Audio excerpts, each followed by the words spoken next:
Video பதிவு ரொம்ப முக்கியமான ஒரு பதிவு. ஸோ அதனால இந்த வீடியோவை ஸ்டார்டிங் டு எண்டிங் வரை கண்டிப்பா பாருங்க. எம்சிசி உடைய online registration MBBS, BDS and BSc nursing. So இந்த கோர்சஸ்க்கான கவுன்சிலிங் ப்ராசஸ் வந்து இன்னைக்கு ஆஃப்டர்நூனுக்கு மேலே எம்சிசியில் ஸ்டார்ட் பண்றாங்க. ஏற்கனவே தெரியும், ஆல்ரெடி வந்து அதற்கான ஷெடியூல் வந்து நமக்கு ரிலீஸ் பண்ணிட்டாங்க. இன்னைக்கு வந்து ஒரு முக்கியமான ஒரு அப்டேட் என்னன்னா, information bulletin and counselling scheme, அதாவது ப்ராஸ்பெக்டாஸ். எம்சிசியில வந்து நிறைய நீட் ஆஸ்பிரண்ட்ஸ் வந்து கவுன்சிலிங் கலந்துக்கிறவங்க. அது கலந்துக்கிறதுக்கு முன்னாடி இந்த கவுன்சிலிங் பத்தின ரூல்ஸ் அண்ட் நார்ம்ஸ், ஒவ்வொரு ரவுண்டுக்கும் எப்படி பார்ட்டிசிபேட் பண்ணணும், ஸோ எல்லா இதுவுமே ஒரு பிடிஎஃபா நமக்கு ஒரு ஒரு இன்ஃபர்மேஷன் புல்லட்டின் மாதிரி வந்து கொடுத்துருவாங்க. ஸோ அதற்கான இதை வந்து எம்சிசியில் அப்டேட் பண்ணிட்டாங்க. நீங்க அப்ளை பண்றதுக்கு முன்னாடி தயவுசெய்து இதை வந்து ரீட் பண்ணிட்டு அதுக்கப்புறம் பொறுமையா வந்து நீங்க ரெஜிஸ்டர் பண்ணுங்க. ஓகே, இதுல முக்கியமான ஒண்ணு கவுன்சிலிங் ஸ்கீம் பத்தி பார்க்க போறோம்.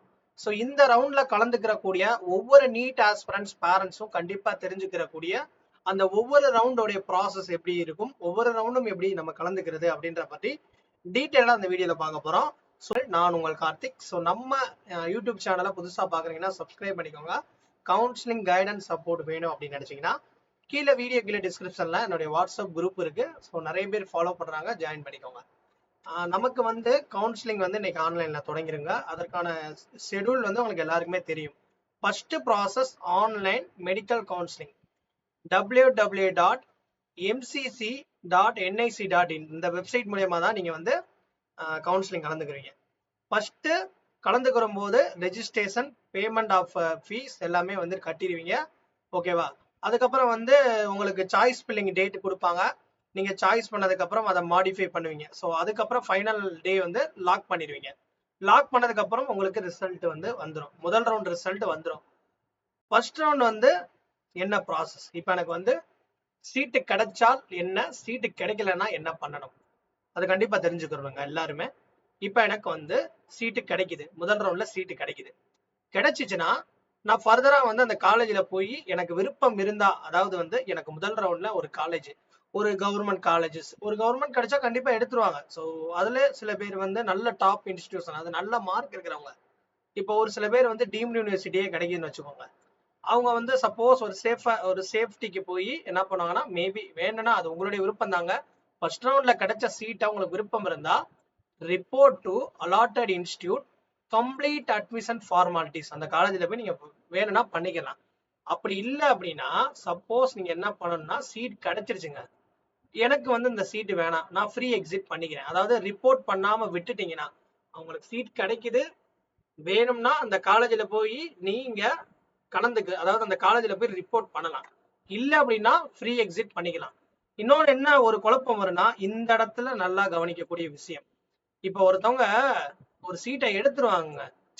சார் நான் எடுத்துக்கிறேன் சார் இந்த ரவுண்ட் சீட்டை, ஆனா அடுத்த ரவுண்ட்ல என்னால் கலந்துக்கிற முடியுமா, பட் நான் இந்த சீட்டை நான் வச்சுக்கிறேன், அடுத்த ரவுண்டு இதை விட பெட்டரான காலேஜ் கிடைச்சா நான் மாறிக்கலாமான்னு கேட்பாங்க. அந்த இடத்துல கொஸ்டின் தாராளமா போய்க்கலாம். அதுக்கு என்ன பண்ணணும்னா, நீங்க முதல்ல இப்போ வந்து ஒரு எக்ஸாம்பிளுக்கே வச்சுக்கோங்க, ஒருத்தவங்களோட எய்ம் வந்து ஒரு ராமச்சந்திரா டீம்டு யூனிவர்சிட்டி இருக்குன்னு வச்சுக்கோங்க. சவிதா வந்து கிடைக்குது, இல்ல அதுக்கு கீழே இருக்கக்கூடிய ஒரு எஸ்ஆர்எம்மோ ஒரு செட்டிநாடு ஏதோ ஒரு கல்லூரி கிடைக்குது. ஆனா அவங்களோட எய்ம் வந்து ராமச்சந்திரால எப்படியாவது சீட்டு வாங்கிடணும் அப்படின்ற ஒரு முடிவு இருக்கும்போது அவங்க வந்து என்ன பண்ணுவாங்கன்னா, கிடைச்ச வரையும் ஏதாவது ஒரு காலேஜில் ஜாயின் பண்ணிட்டு செகண்ட் ரவுண்டு போகிறதுக்கு ஒரு அப்கிரேடேஷன் கொடுக்கணும். அது எந்த காலேஜில் நீங்க வந்து ஃபர்ஸ்ட் ரவுண்ட்ல கிடைச்சு ஜாயின் பண்றீங்களோ அந்த காலேஜில் வந்து இந்த மாதிரி வந்து வில்லிங்னஸ் வந்து நான் செகண்ட் ரவுண்ட் வந்து பார்ட்டிசிபேட் பண்ண போறேன், பட் அந்த ஃபர்ஸ்ட் ரவுண்டோடைய காலேஜில் ஃபீஸ் எல்லாமே கட்டி முடிச்சு ஜாயின் பண்ணிட்டு வில்லிங்னஸ் எஸ் கொடுத்தாதான் நீங்க ஃபர்தரா வந்து செகண்ட் ரவுண்டுக்கு போக முடியும். ஏன் அப்படின்னா உங்களுடைய இந்த சீட்டை வந்து விர்ச்சுவல் வேகன்சில காட்டுவாங்க. ஓகேவா? நல்லா தெரிஞ்சுக்கோங்க. இந்த முதல் ரவுண்ட்ல கலந்துக்கிட்டு ஜாயின் பண்ணிட்டா, அந்த சீட் கிடைச்சு ஜாயின் பண்ணிட்டா, அவங்களுடைய சீட்டை தான் செகண்ட் ரவுண்ட்ல விர்ச்சுவல் வேகன்சியா ஷோ பண்ணுவாங்க. ஓகேவா? புரிஞ்சுக்கோங்க. ஸோ அதுக்கு தான் வந்து அவங்க செகண்ட் ரவுண்ட் போகும்போது நீங்க ஒரு ரவுண்ட்ல கிடைச்ச சீட்டை ஃபர்ஸ்ட் ரவுண்ட்ல ஜாயின் பண்ணிட்டு செகண்ட் ரவுண்டுக்கு அப்கிரேட் பண்ணும்போது நீங்க அந்த காலேஜில் வந்து இன்டிமேட் பண்ணணும். ஓகே, இல்ல எனக்கு வந்து ஃபர்ஸ்ட் ரவுண்ட்ல நான் எதிர்பார்த்த காலேஜ் கிடைச்சிருச்சு, நான் வந்து இதுலயே ஜாயின் பண்ணிக்கிறேன், எனக்கு இந்த வில்லிங்னஸ் தேவை இல்லை, நான் நோ கொடுத்துக்கிறேன்னா continue to study in allotted institute. அந்த இன்ஸ்டியூட் எனக்கு ராமச்சந்திராவே ஃபர்ஸ்ட் ரவுண்ட்ல கிடைச்சிருச்சு, எனக்கு செட்டிநாடு தான் நான் எதிர்பார்த்தேன் கிடைச்சிருச்சு, எனக்கு வந்து நான் எதிர்பார்த்த கவர்மெண்ட் காலேஜ் கிடைச்சிருச்சு, நான் வந்து அடுத்த ரவுண்ட்லாம் போறதுக்கு எனக்கு விருப்பம் இல்லை, அவ்வளவுதான். ஸோ அதோட நீங்க அந்த ஃபர்ஸ்ட் ரவுண்ட்ல இருந்து ஸ்டேட்டுக்கும் போக மாட்டாங்க சில பேர், அவ்வளவுதான், அதோட முடிச்சுடுவாங்க. இதெல்லாம் நல்ல மார்க் எடுத்தவங்க. நல்ல மார்க் இல்லை அப்படின்றப்ப அவங்க அடுத்தடுத்த ரவுண்ட் பார்ட்டிசிபேட் பண்ணி தான் ஆகணும். இது வந்து சீட்டு கிடைச்சா இந்த ப்ராசஸ்ங்க. சீட்டே கிடைக்கல, அப்ப என்ன பண்ணணும்? After the round 1 end fresh registration for round 2.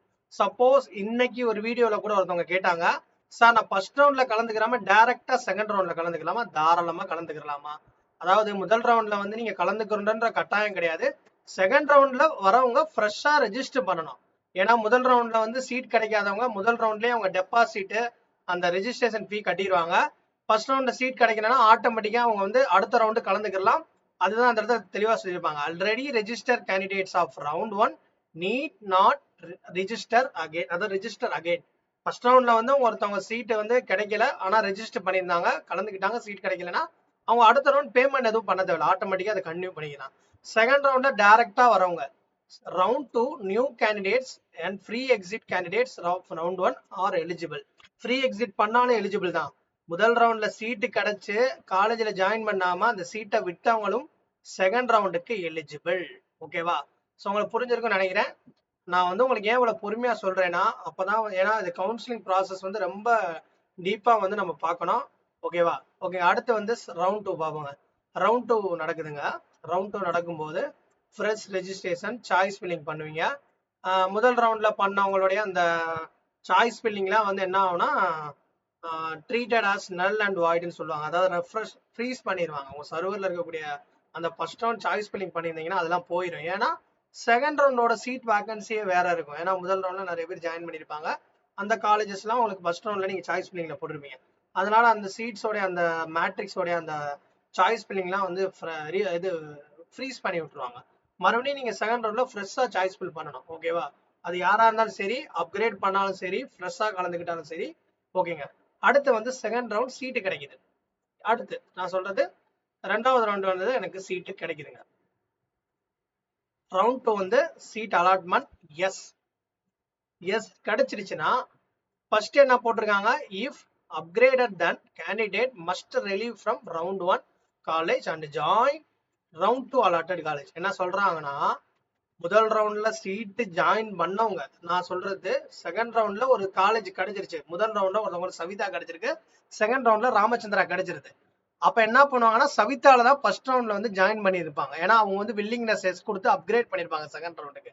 அப்ப ஃபர்ஸ்ட் அவங்க என்ன பண்ணணும்னா சவிதால போய் அவங்க ஃபார்மாலிட்டிஸை முடிக்கணும். அதாவது என்னன்னா, எனக்கு செகண்ட் ரவுண்ட்ல ராமச்சந்திரா கிடைச்சிருக்குன்னா பழைய காலேஜ்ல வந்து ரிலீவ் ஆகி ப்ராப்பரா டாக்குமெண்ட்ஸ்லாம் வந்து அவங்ககிட்ட கெட் பண்ணிட்டு உங்களுக்கு செகண்ட் ரவுண்ட்ல கிடைச்ச ஒரு எக்ஸாம்பிளுக்கு தான் நான் சொல்றேன், ராமச்சந்திரா கிடைச்சிருச்சுன்னா அந்த காலேஜ்ல போய் நீங்க ஜாயின் பண்ற மாதிரி இருக்கும். இது வந்து ஃபர்ஸ்ட் ரவுண்ட்ல சீட்டு எடுத்து அப்கிரேட் பண்ண அந்த கேண்டிடேட்ஸ். ஓகேவா? ஸோ நல்லா புரிஞ்சுக்கோங்க, இது வந்து அப்கிரேட் பண்ணவங்க.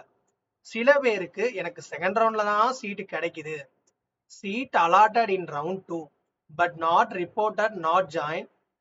ஸோ முதல் ரவுண்ட்ல நல்லா தெரிஞ்சுக்கோங்க, ஃப்ரீ எக்ஸிட் ஆப்ஷன் இருந்துச்சுங்க. ஃப்ரீ எக்ஸிட் மீன்ஸ் ஃபர்ஸ்ட் ரவுண்ட்ல கிடைச்ச சீட்டை நீங்க ஜாயின் பண்ணலாம், ஜாயின் பண்ணாகவும் போகலாம். அப்போ வந்து நீங்க கட்டுன அந்த டெபாசிட் அமௌண்ட், ஒரு ஆல் இந்தியா கேண்டிடேட்ஸா இருந்தா ஒரு 11,000 ரூபாய் ஒரு ஜென்ரல் கேட்டகரியும், ஒரு எஸ்சி எஸ்டி ஓபிசியா இருந்தா ஒரு 5,500 ரூபாய் ஆல் இந்தியா கோட்டாக்கு பே பண்ணிருப்பீங்க. ஒரு ஃபர்ஸ்ட் ரவுண்ட்ல கிடைச்ச சீட்டை நீங்க விட்டுட்டீங்கன்னா ஒரு ஃப்ரீ எக்ஸிட் இருக்கு. செகண்ட் ரவுண்ட்ல சப்போஸ் கிடைச்சிருந்தீங்க சீட்டை விட்டீங்கன்னா உங்களுக்கு அந்த செக்யூரிட்டி ஃபீயை ஃபார்ஃபியூட்டட் பண்ணி விட்டுருவாங்க. அதாவது ஃபார்ஃபியூட் பண்ணிடுவாங்க. அதனால வந்து அதை ரொம்ப கேர்ஃபுல்லா வந்து ஹேண்டில் பண்ணணும். ஏன்னா 2 lakhsலாம் இருந்தா பெரிய அமௌண்ட். நிறைய பேர் என்ன பண்ணுவாங்கன்னா ஃபர்ஸ்ட் ரவுண்ட்ல கிடைச்சிருக்காது, பட் கிடைச்சிருந்தாலும் ஃப்ரீ எக்ஸிட் பண்ணிருப்பாங்க. ஆனா செகண்ட் ரவுண்ட பொறுத்தவரை கேர்ஃபுல்லா நீங்க ஹேண்டில் பண்ணணும். ஏன்னா செகண்ட் ரவுண்ட்ல நீங்க சீட் கிடைச்சு அதை விட்டா உங்களுடைய செக்யூரிட்டி டெபாசிட் வில் பி ஃபார்ஃபியூட் ஆயிரும். ஓகேவா? செகண்ட் ரவுண்ட்ல கிடைக்கல. ஓகே, இருங்க வரேன். இந்த இது என்ன 2 பாயிண்ட் இருக்கு, அதை சொல்லல, அதையும் நான் சொல்லிடுறேன். ஓகே, செகண்ட் ரவுண்ட்ல வந்து அடுத்து என்னன்னா, உங்களுக்கு கிடைச்சு ஜாயின் பண்றீங்க. ஓகேவா? ஃபர்ஸ்ட் அப்கிரேட் பண்ணவங்களை சொல்லிட்டேன். அடுத்து வந்து கிடைச்சு வேணான்ற விருப்பம் இல்லை அப்படின்னா டெபாசிட் போயிடும். அடுத்து வந்து என்னன்னா, கிடைச்ச சீட்டை நீங்க ஜாயின் பண்ணிட்டு கூட நீங்க அப்கிரேட் பண்ணிக்கலாம். ஓகேவா? Report to allotted institute complete admission formalities can upgrade but cannot resign. Upgrade பண்ணிக்கலாம், பட் ஆனால் ரிசைன் பண்ண முடியாது. ஜாயின் பண்ணதுக்கு அப்புறம் ரிசைன் பண்ண முடியாது. நீங்க என்ன பண்ணணும்னா அடுத்த ரவுண்டு தேர்ட் ரவுண்டுக்கு நீங்க அப்கிரேட் பண்ணிக்கலாம். இப்போ செகண்ட் ரவுண்ட்ல ஒருத்தவங்களுக்கு அலாட் ஆகுது ஒரு காலேஜ், தேர்ட் ரவுண்ட் போய் இன்னும் பெட்டரான காலேஜ் எடுக்கணும்னா நீங்க அந்த காலேஜில் போய் willingness to upgrade of round 2ன்னு சொல்லிட்டு நம்ம இங்கே ரவுண்ட் 3க்கு வந்து நான் போறேன்ற மாதிரி அவங்களுக்கு ஒரு அப்கிரேடேஷன் கொடுக்கணும். ஓகே, இது வந்து கிடைச்சவங்களுக்கான இதுதான் இந்த ரூல்ஸ். இப்ப செகண்ட் ரவுண்ட்ல சீட் கிடைக்காதவங்க என்ன பண்ணணும்? சீட்டு கிடைக்காதவங்க candidates is eligible to participate in further rounds of announcement. ஓகேவா, அடுத்த ரவுண்டுக்கு தாராளமா போய்க்கலாம். ஸோ இந்த ரவுண்டை பொறுத்தவரை உங்களுக்கு எக்ஸிட் ஆகிடும் ஆட்டோமேட்டிக்கா. செகண்ட் ரவுண்ட்ல இருந்து தேர்ட் ரவுண்டுக்கு நீங்க ஆட்டோமேட்டிக்கா போகலாம். அதாவது கிடைக்காத வரையும் பிரச்சனை இல்லை. ஸோ ரவுண்ட் 3 போறீங்க, அதுலேயே வந்து ஃப்ரெஷ் ரெஜிஸ்ட்ரேஷன் சாய்ஸ் ஃபில்லிங். அதாவது தேர்ட் ரவுண்ட்லேயே நீங்க டைரக்டா ரெஜிஸ்டர் பண்ணலாம். முதல் ரவுண்ட்ல பண்ணாதவங்க செகண்ட் ரவுண்ட்ல பண்ணிக்கலாம். செகண்ட் ரவுண்ட்ல ஃபர்ஸ்ட் 2 ரவுண்ட்லேயே கலந்துக்கிறாம டைரக்டா தேர்ட் ரவுண்டு வரலாம். ஸோ ஒவ்வொரு ரவுண்டுக்கும் ஃப்ரெஷ் ரெஜிஸ்ட்ரேஷன் இருக்கு. ஓகேவா, அதனால பிரச்சனை கிடையாது. இதுலேயே சாய்ஸ் ஃபில்லிங் பண்ணி ரிசல்ட் எல்லாம் வந்துருது. ஓகேவா, ரிசல்ட் வந்ததுக்கு அப்புறம் சீட் எஸ்ன்னு கிடைக்குது. எஸ் கிடைச்சிருச்சு அப்படின்னா உங்களுக்கு அந்த காலேஜ் பிடிச்சிருச்சுன்னா report to allotted institute complete admission formalities. அதே மாதிரியே வந்து இங்க வந்து என்ன சொல்றாங்கன்னா, if upgraded then candidate must relieve from round 2 and seat and join round 3 seat college. அதாவது முதல் ரவுண்ட்ல கிடைச்ச சீட்ல இருந்து செகண்ட் ரவுண்ட் போறீங்க, செகண்ட் ரவுண்ட்ல கிடைச்சவங்க தேர்ட் ரவுண்டுக்கு ஒரு காலேஜ் மாறினீங்கன்னா செகண்ட் ரவுண்டோடைய காலேஜில் போய் ரிலீவ் ஆகி ப்ராப்பரா வந்து அவங்க கிட்ட சர்டிஃபிகேட்ஸ் எல்லாம் வாங்கிட்டு தான் நீங்க தேர்ட் ரவுண்ட் காலேஜுக்கு போய் ஜாயின் பண்ற மாதிரி இருக்கும். ஸோ மறந்துடாதீங்க. ஓகேவா, தேர்ட் ரவுண்டு ரொம்ப முக்கியமான ஒரு ரவுண்டுங்க. ஏன்னா இதுல வந்து ரொம்ப ஒரு கிரிட்டிக்கலான ரவுண்டு. ஏன்னா தேர்ட் ரவுண்டுக்கு அப்புறம் நிறைய ரூல்ஸ் ஃபாலோ பண்ணுவாங்க, அதை நான் சொல்லிடுறேன். இது வந்து சீட் கிடைச்சிருச்சு அப்படின்னா okay. So join allotted seat join பண்ணிட்டீங்கன்னா உங்களுக்கு once joined cannot candidate upgrade or resign. ஏன்னா தேர்ட் ரவுண்ட்ல இருந்து ஃபோர்த் ரவுண்டுக்கு அப்கிரேட் கிடையாது. தேர்ட் ரவுண்ட்ல சீட்டு கிடைச்சிருச்சுனாலே நீங்க ஜாயின் பண்ணலாம், டெபாசிட் போகும். தென் வந்து நீங்க அடுத்த ரவுண்டுக்கு எலிஜிபிள் கிடையாது. அதே மாதிரியே சீட்டு நீங்க கிடைச்சாலும் விட்டுட்டு போனாலும் உங்களுக்கு அடுத்த ரவுண்டு கிடையாது, எலிஜிபிளே கிடையாது. ஸோ அதை தான் இந்த இடத்துல சொல்லியிருப்பாங்க. Seat allotted and does not join ஆகலைன்னா என்ன நடக்கும்னா, சீட்டு கிடைச்சு exit with forfeiture and elimination cannot participate in further round of counseling. அடுத்த ரவுண்டுக்கு உங்களால கலந்துக்கிறவே முடியாது. அப்ப அடுத்த ரவுண்டு யாரு எலிஜிபிள்னு கேட்டா சீட்டு கிடைக்காதவங்க மட்டும்தான் ஸ்டே ரவுண்டுக்கு எலிஜிபிள். ஓகேவா, ஸோ ஸ்டே ரவுண்டுன்றது லாஸ்ட் ரவுண்ட். கிடைக்காதவங்க மட்டும்தான் கடைசி அந்த ஸ்டே ரவுண்டுக்கு எலிஜிபிள் ஆவாங்க. கிடைச்சவங்க சீட்டை விட்டுட்டு போனாலோ இல்லை நீங்க வந்து கிடைச்சி ஜாயின் பண்ணிட்டு ரிசைன் பண்ணனாலும் பண்ண முடியாது. அடுத்த ரவுண்டுக்கு அப்கிரேடும் கிடையாது. ஓகேங்க, அடுத்து வந்து ஸ்டே ரவுண்ட். ஸ்டே ரவுண்ட்ல வந்து உங்களுக்கு ஃப்ரெஷ் ரெஜிஸ்ட்ரேஷன் கொடுத்துருக்காங்க, சாய்ஸ் ஃபில்லிங். இதுல வந்து என்ன ரூல்ஸ்னா, சீட்டு கிடைச்சிருச்சுன்னா கட்டாயம் ஜாயின் பண்ணணும். Join the seat at college once join cannot resign பண்ண முடியாது. அதே மாதிரியே வந்து சீட்டு கிடைச்சு உங்களுடைய சீட்டை விட்டீங்கன்னா, ஜாயின் பண்ணாம விட்டீங்கன்னா உங்களுடைய டெபாசிட் அமௌண்ட் பிளஸ் 1 இயருக்கு நீங்க நீட் எக்ஸாமினேஷன் எழுத முடியாது. ஸோ இது வந்து இந்த வருஷம் என்ன பண்ணிட்டாங்கன்னா ஒரு முக்கியமான ஒரு அப்டேட். ஸோ லாஸ்ட் இயர் கவுன்சிலிங்ல தான் நீங்க வந்து அட்டன் பண்ண முடியாதுன்னு சொன்னாங்க. ஆனா இந்த வருஷம் நீட் எக்ஸாமே எழுத முடியாது. ஸோ இது வந்து ஒரு புது ரூல்ஸ். போன வருஷம் என்ன சொல்லியிருந்தாங்கன்னா 1 இயர் வந்து நீட்டோடைய அந்த எக்ஸாம் எழுதினாலும் கவுன்சிலிங் அட்டன் பண்ண முடியாதுன்னு சொன்னாங்க. ஆனா இப்ப ஒரு வருஷம் நீட் எக்ஸாமே எழுத முடியாது. ஸோ நல்லா பாத்துக்கோங்க. தயவு செய்து ஸ்டே ரவுண்ட்லாம் கலந்துக்கிறவங்க கொஞ்சம் கேர்ஃபுல்லா வந்து ஹேண்டில் பண்ணுங்க. கைடன்ஸ் சப்போர்ட்னு சொல்லிட்டு நிறைய பேர் வந்து உங்களை சீட் பண்றதுக்கான வாய்ப்புகள் நிறைய இருக்கு. அதனால ப்ராப்பரா வந்து கவுன்சிலிங் அட்டன் பண்ணுங்க. ஸ்டே ரவுண்ட்ல சீட் கிடைச்சு விட்டீங்கன்னா 1 இயருக்கு நீட் எக்ஸாம் எழுத முடியாது, பாத்துக்கோங்க. ஸோ இது வந்து தெளிவா கொடுத்துட்டாங்க. ஸோ செக் பண்ணி பாத்துக்கோங்க. ஸோ இன்னும் ஃபர்தரா டவுட்ஸ் இருந்துச்சுன்னா நம்ம சேனல்